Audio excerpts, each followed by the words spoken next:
All right, let's take a look at this example. This is an elastic problem. So elastic problems, just so we prepare ourselves here, are going to be a little longer and a little more involved, algebraically speaking, and using our calculators. So let's get started. So a 0.15 kilogram glider is moving to the right on a frictionless horizontal air track with a speed of 0.8 meters per second. It has a head-on collision with a 0.3 kilogram glider that is moving to the left with a speed of 2.2 meters per second. Find the final velocity, magnitude, and direction of each glider if the collision is elastic. All right, so let's write down what information we know. So we know the first glider has a mass of 0.15 kilograms and is moving to the right at 0.8 meters per second. We know the second glider has a mass of 0.3 kilograms and is moving to the left at 2.2 meters per second. We have two unknowns. That means we're going to require two equations in order to solve this. Our two equations are, one is there's no net external forces, level surface, frictionless surface. So no net external forces in our system, so we know momentum's conserved. The other thing is they tell me it's an elastic collision. That means that there's no change in kinetic energy. So if I take all the final kinetic energies and subtract it from the initial kinetic energies, I'm going to get zero. And so that's what this equation is showing us, that zero, the change in kinetic energy, is equal to how much final kinetic energy I have for both objects minus how much I start with. All right. So let's start solving this. This equation over here is a little easier to start with just because it doesn't have the squares in it. So that's what we're going to do. We have two unknowns, v1 prime and v2 prime. It doesn't really matter which one we solve for first, but just know that there are two solutions to these problems, in which cases momentum and kinetic energy are conserved. So we want to make sure we get the other one. The first solution is that they don't even hit, meaning I'm going to have 0.8 meters per second and negative 2.2 meters per second. It's safe to say that this one is going to slow down, so I should get a number that's closer to zero than negative 2.2. So I have a pretty good idea of what this one's going to be like, and this one's also going to be closer to zero and maybe even in the negative direction. Probably in the negative direction, I should say. So I'm going to go ahead and just solve for v1 prime first, and then I'll solve for v2 prime in my second scenario. Okay, so we're going to subtract over m2 v2 prime. So I have m1 v1 plus m2 v2 minus m2 v2 prime, and then I got to divide that m1 over. So now I have just v1 prime. What I'm going to do with this is I'm going to take all of that and I'm going to substitute it in to that equation. Now I can make this equation a little bit smaller. Because it's equal to zero, I can cross out the 1/2, meaning I can multiply every term by 2. And so that gets rid of the 1/2 over there, and 2 times 0 is just 0. Okay, so that makes it a little bit shorter. All right, so let's get all of this written out here. So I have 0 is equal to m1 times this mess here.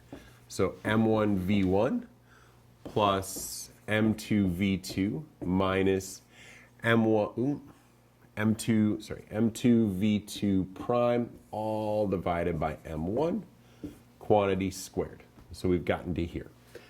Plus m2 v2 prime squared.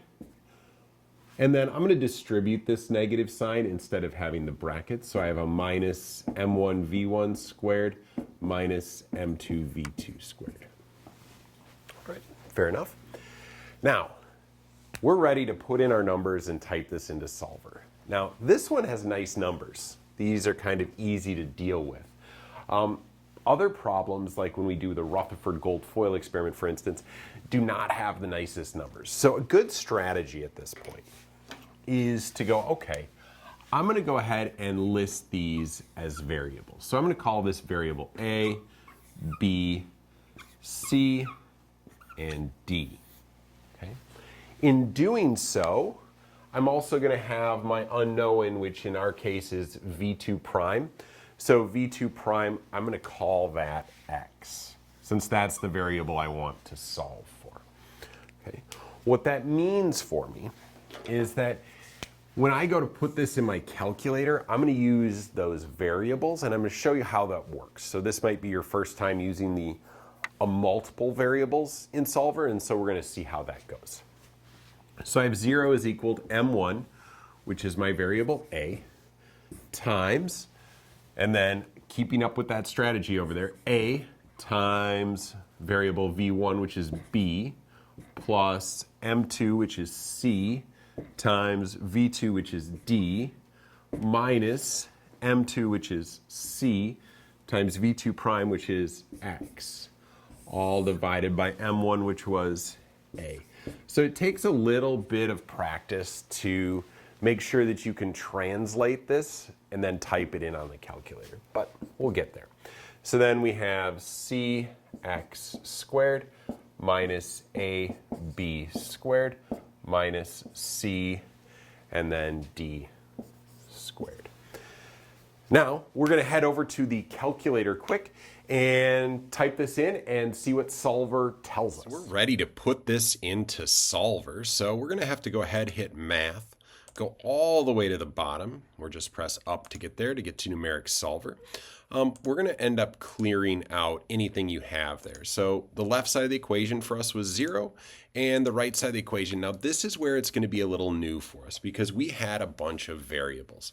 So we translated it when we wrote it down. Now we're going to go ahead and start typing those in.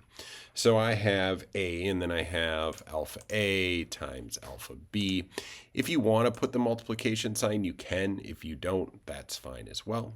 So plus alpha c times alpha d minus alpha c times x.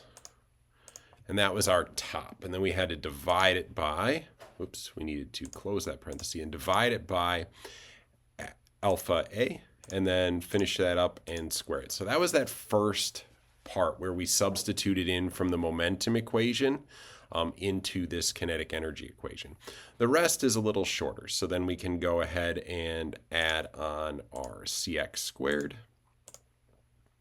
subtract our alpha a, alpha b squared, and then also subtract our alpha c and our alpha d squared. Once we have this typed in and we click OK, it's going to bring us to a screen that looks like this. And they'll be listed A, B, C, D, and X, the variables we have. At this point, we're now going to be putting in those numbers. So 0.15 was our mass for A. Our B value was positive 0.8. Our C value was 0.3. And our D value is negative 2.2. Now, when we get down here, when we want to solve, whichever one the cursor is on is the one that it is going to solve. So if I put a negative 5 in, now I know that it's going to be going closer to 0 than negative 2.2. So the first solution it should find on that like number line starting at negative 5 and going towards 0 is it's going to hit this negative 2.2. So if I hit solve here, it's going to give me that solution. That's not the solution I want. I want the solution that's closer to 0. So I better choose a guess like 0 or maybe positive 5, something like that. Something where I know it's going to get to that other solution first. Going ahead, hitting solve, making sure my cursor is on that X. Make sure I don't hit enter or something and now I'm down here. I need that cursor on that one I wanted to solve for. If I wanted to solve it for B, such that X was 5, I would hit solve here. All right, but we want to solve here. So we're going to go ahead and hit solve. And we get negative 0.19999, so I'm just going to call that negative 0.2. If I was to choose maybe like negative 1 and hit solve, maybe it would give me the negative 0.2. No, it really likes that really close to 0.2 number. Okay, once we get that, we can go ahead and plug that back into the momentum equation and get the other solution. So back to the board. All right, so we saw that on the calculator, we got V2 prime to come out to negative 0.2 meters per second. So making sure that we're finding the other solution, not the one where there was no change. So we got a different number, that's good. We can now take this number, plug it back in over here, and find our V1 prime. So plugging these numbers in, solving for V1 prime. Fun fact, if you want to continue to use this variable set and plug it into your calculator using variables and calculate, you can get the same result here. And we get negative 3.4 meters per second. So last step here is just going ahead and saying this is going to be 0.2 meters per second left. And this one's also going to be to the left, so 3.4 meters per second left will be the velocities of those two carts, or gliders, I guess, after the collision. There you go.